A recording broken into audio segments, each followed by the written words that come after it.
ताना त्या अनाथाच्या उशाला दीप लावू झोपताना.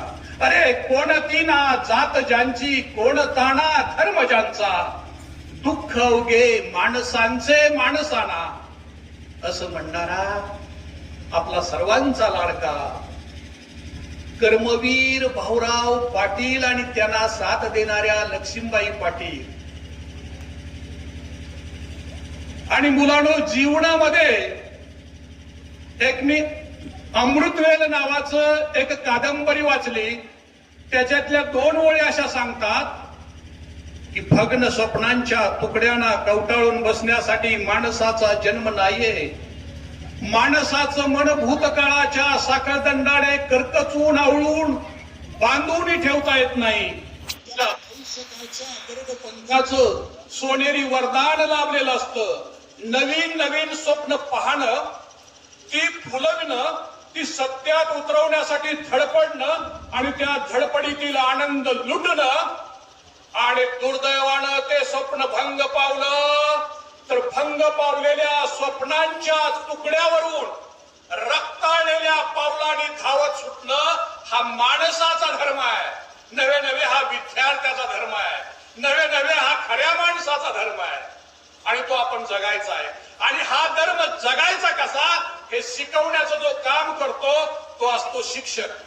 आणि त्या शिक्षकाला मार्गदर्शन करण्याचं काम जो करतो ते असतात झेंडे सर, ते असतात आपले मुख्याध्यापक. तर मी अधिक वेळ न देता मी फक्त एक शिक्षकावरची एक कविता म्हणतो पोरांनो, आणि तुमचा जास्त वेळ घेत नाही. कविता तुम्ही ऐकलेली असेल. कवितेचं नाव आहे कना. कना पाठीचा. आणि कवी आहेत कुसुमाग्रज.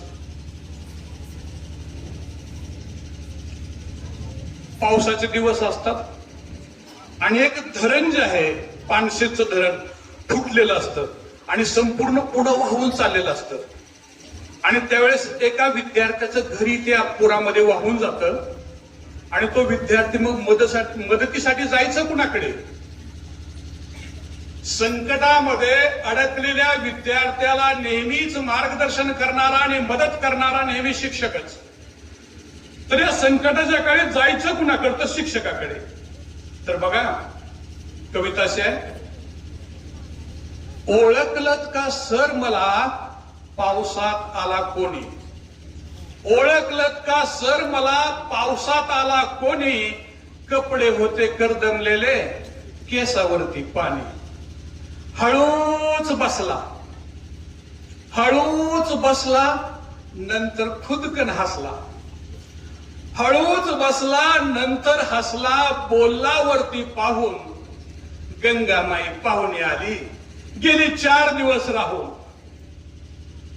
चूल विजली, भिंत खचली, चूल विजली, भिंत खचली, होते नव्हते गेले.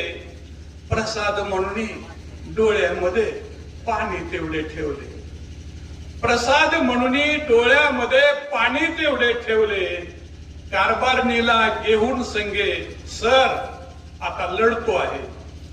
कारभारणीला घेऊन संगे सर आता लढतो आहे. चिखल गाळ काढतो आहे. सरांना वाटलं, झेंडे सरांना पोरगा लयच अडचणीत आहे काय की, त्याला मदतीची गरजच आहे काय की. अगं प्रतिभा, काय करावी ग मदत, असं आपल्या पत्नीला म्हणतो. मग आतमध्ये जातात, कपाट उघडतात. मार्च महिना, पगार झालेलाच नाही. मग काय किडूक मुडूक काय ठेवलंय का घरात, थोडस बघतेत, काय सापडत नाही. मग थोडेसे पैसे खिशात असे घालतात आणि विद्यार्थ्याकडे येतात. असा सरांचा खिशात हात पोटाच्या गेल्यावर, पोट घालून बसलेत ना, असा पोटाचा हात गेल्याबरोबर विद्यार्थीला स्वाभिमानी.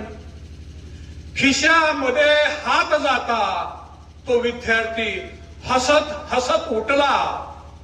पैसे नकोच सर, पैसे नकोच सर, फक्त एकटेपणा वाटला. सर मोडून गेला कणा, सर मोडून गेला संसार, पण मोडला नाही कणा. सर संसार, पण मोडला नाही कणा. पाठीवरती हात ठेवून फक्त लढ म्हणा, लढ म्हणा, लढ म्हणा. हे लढ म्हणा म्हणणारे सर ते आहेत आदरणीय झेंडे सर, जयवंत झेंडे सर.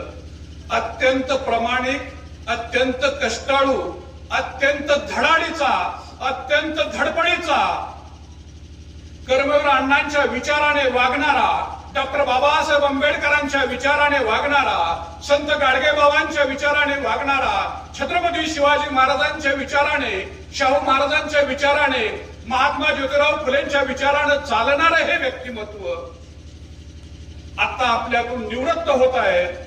मी अधिक न बोलता मी एवढंच म्हणतोय, आपल्या या सरांना, आपल्या या लाडक्या व्यक्तींना रिटायर झाल्यानंतर सुद्धा, सेवानिवृत्त झाल्यावर सुद्धा आता त्यांना आरोग्य आहेच, आता त्यांना चांगली धडधडीत प्रकृती आहे, खणखणीत प्रकृती आहे. हे अशाच प्रकारचं आयुष्य त्यांना 100 वर्षापर्यंत लाभावं. त्यांच्या हातून ज्या ज्या काही चांगल्या गोष्टी घडायच्या आहेत त्याही पुढे घडाव्यात. त्यांचा जो एक आता छंद राहिला असेल तो त्यांनी जपासावा, जोपासावा, एखादी सहल काढावी. आणि या आपल्या विद्यार्थ्यांना, खरं तर शिक्षक हा कधीच रिटायर नसतो. गावासाठी, विद्यालयासाठी तो नेहमीच प्रेरणा देतो. आपले झेंडे सर आपणाला सतत प्रेरणा देत राहतील, तुमच्या आयुष्यासाठी तुम्हाला आशीर्वाद आणि मार्गदर्शन देत राहतील. मी अधिक न वेळ घेता मी त्यांना सेवानिवृत्तीच्या नंतरच्या हार्दिक शुभेच्छा देतो. धन्यवाद. थांबतो.